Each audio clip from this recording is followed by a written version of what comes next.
Selamat pagi. Saya mengajak kita pagi ini untuk merenungkan firman Allah dari Kisah Para Rasul pasal yang pertama ayat yang ke-8.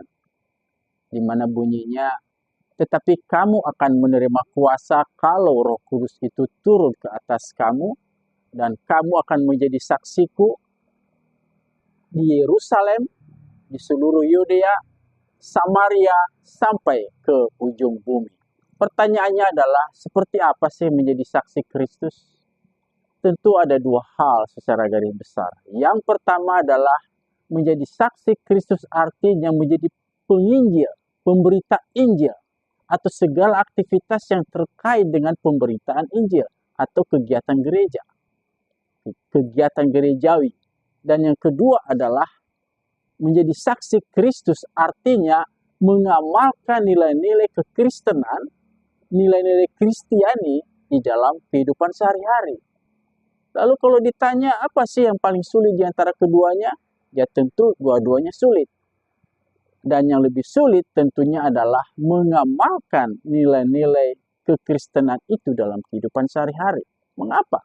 Karena ada dua tuntutan untuk menjadi pribadi yang Kristiani. Yang pertama adalah menyangkal diri, dan yang kedua adalah menyalibkan kedagingan. Tapi bagaimanapun juga, sebagai orang Kristen kita harus bisa menjadi saksi Kristus. Mengapa begitu penting menjadi saksi Kristus? Apa bahayanya?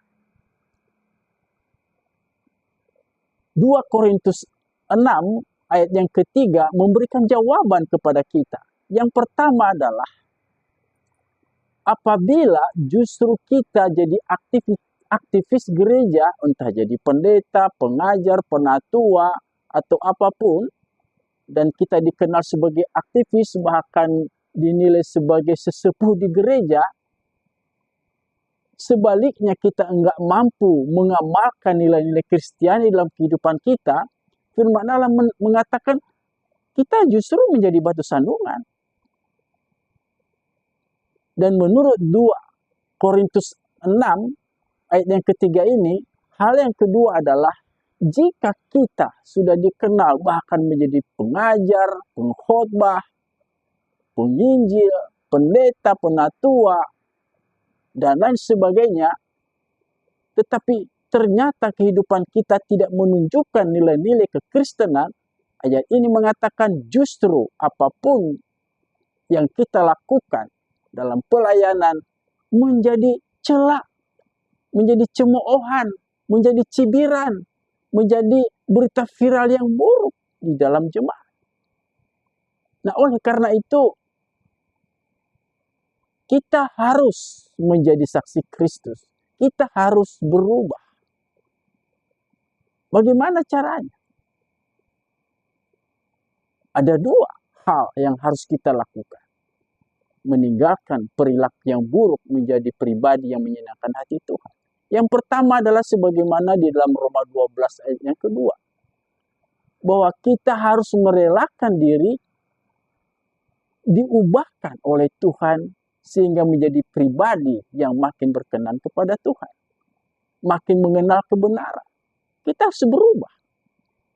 Dan yang kedua, sebagaimana dalam 2 Timotius 3 ayat 16 dikatakan bahwa kita harus mau diberitahu kesalahan kita berdasarkan nilai-nilai firman Tuhan, nilai-nilai Kristiani. Kita harus mau ditegur. Kita harus mau diajar untuk merubah perilaku kita dari yang buruk menjadi pribadi yang berkenan kepada Tuhan. Nah, saya percaya kalau dua hal ini kita rela melakukannya terus-menerus demi hidup kita menyenangkan hati Tuhan, maka saya percaya kita menjadi pribadi yang menyenangkan hati Tuhan. Kita menjadi saksi Kristus yang sejati. Tuhan Yesus memberkati.